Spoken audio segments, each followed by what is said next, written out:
Пише, че пясъчен човек се казва. Само, че е на английски навсякъде заглавието, написано по плакати и по разни такива. Sandman пише.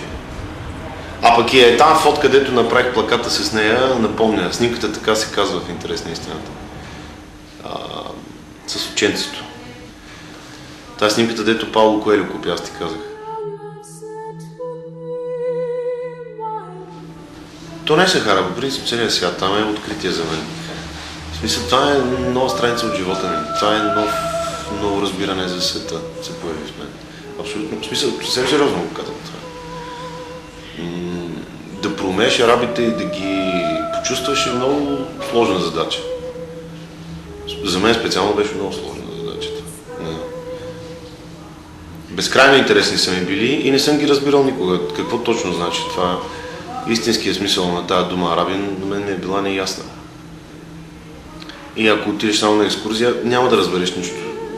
И въобще иска се много време. Иска се да живееш като тях, да ядеш тяхната храна, въобще да им живееш живота, за да ги разбереш, що са такива.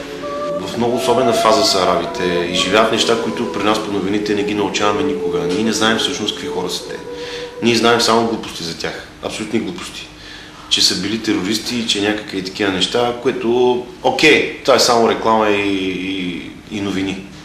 Нищо повече. Истината за тия хора е съвсем различна. Те са много мъдри хора, ужасно мъдри и спокойни. Те не са мързеливи, те са спокойни. И това е заразително и е много красиво, наистина.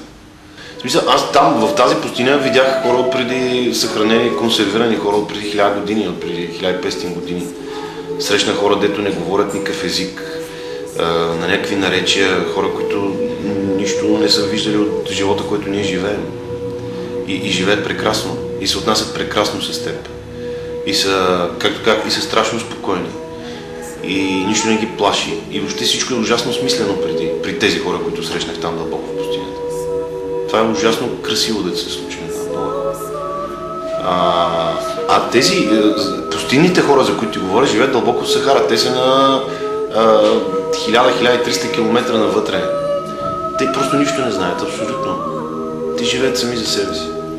Те не знаят сигурно в коя държава живеят, вероятно. Основно са и тези там долу, дето се насядат дядковците, виждаш ли? Това е сила, въпросното място. Ето ги. Този е бедуин, тази също, тия са от Синай, а и тия са от Сила. Сила е най-дълбокото място, до което съм стигнал в пустинята. Да, има телевизор, примерно. И той гледа през сателитна чиния телевизор. Но, как да ти го кажа, това е ужасно естествено. В смисъл, него не го интересува какъв му е телевизор, какво гледа. Важно е да има някаква картина. Той не знае, че като се вижда на снежинки, това е лошо. За него това е добре. Той получава удоволствието от телевизията, което иска да получи. Той иска да чуе и да види човека. Пък как точно и защо, изобщо не го интересува.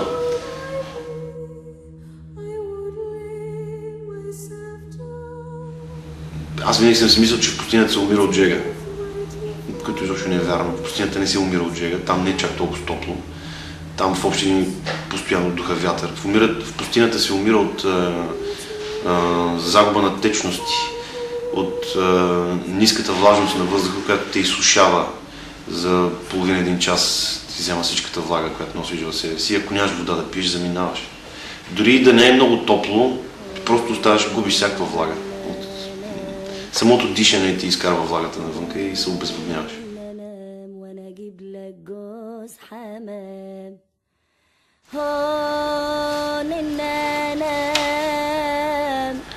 Дълго пролежах в пепелта на Египет, ням, изгубил усета за времето.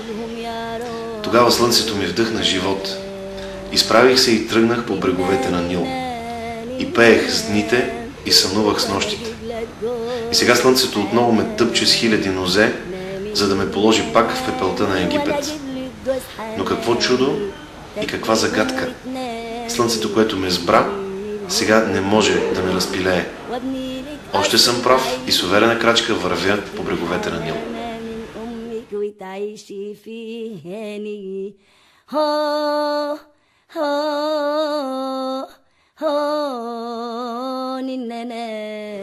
Текстът ми звучи самотен. Осамотен ми звучи. Аз се чувствах осамотен много често там. В приятния смисъл на думата. Като човек, който разполага със себе си и някакси обръща внимание на себе си. Е така. Нали? Знаеш, може би, усещаш ли за какво говоря? В смисъл, знаеш,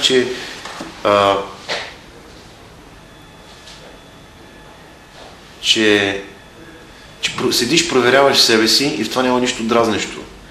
Това не те изнервя. Просто седиш и живееш.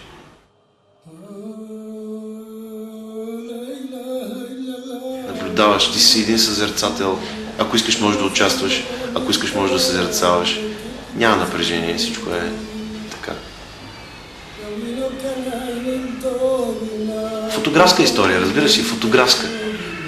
Как да го обясня с думи прости? Фотографът иска да съзерцава, иска да поседи, да поеде пясъка, да поговори, да си изпроси някоя друга снимка. Като не може да си изпроси бой пък.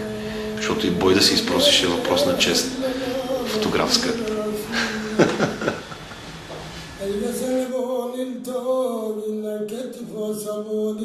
Абе, исках да ми се случи нещо. Честно казвам. Аз мисля, че всеки иска така. Не знам. Просто почувствах необходимост. То не беше толкова заради театъра, а беше заради живота ми тук в България. За къде писах наскоро нещо? Да, писах един материал за тази изложба. Помолиха ме да напиша материал. И написах нещо, че България ме вбесява с дълбоката си трагедия, охкането и пъшкането. На много места по света хората си охкат и пъшкат. Дълбока трагедия има навсякъде. Тукашната местна, в която аз живея 35 години, ми омръзна. Исках да се махна. И да видя една друга дълбока трагедия, как изглежда. Да видя другите как страдат, примерно. И така и направих.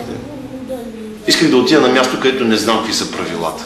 Наистина исках, абсолютно честно ти казвам. Исках просто да отида някъде, където нищо не знам, където съм чужд и да оцелявам. И това правих. Снимах, 12 филма съм снимал в Египет. 11 за телевизията сапунени сериали съм участвал като статист, защото не можех да вкарам една дума арабски в камерата.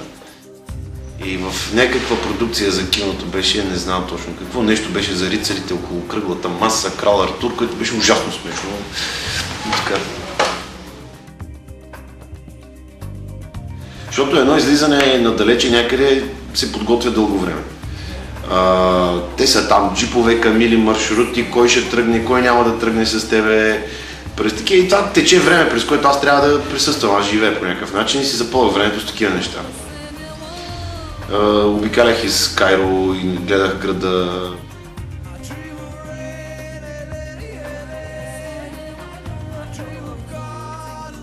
Кайро и Гиза са в един град. Вече са сляти в един град. И общото им население твърдят, че е между 22 и 27 милиона. Колко е точно, никой не знае.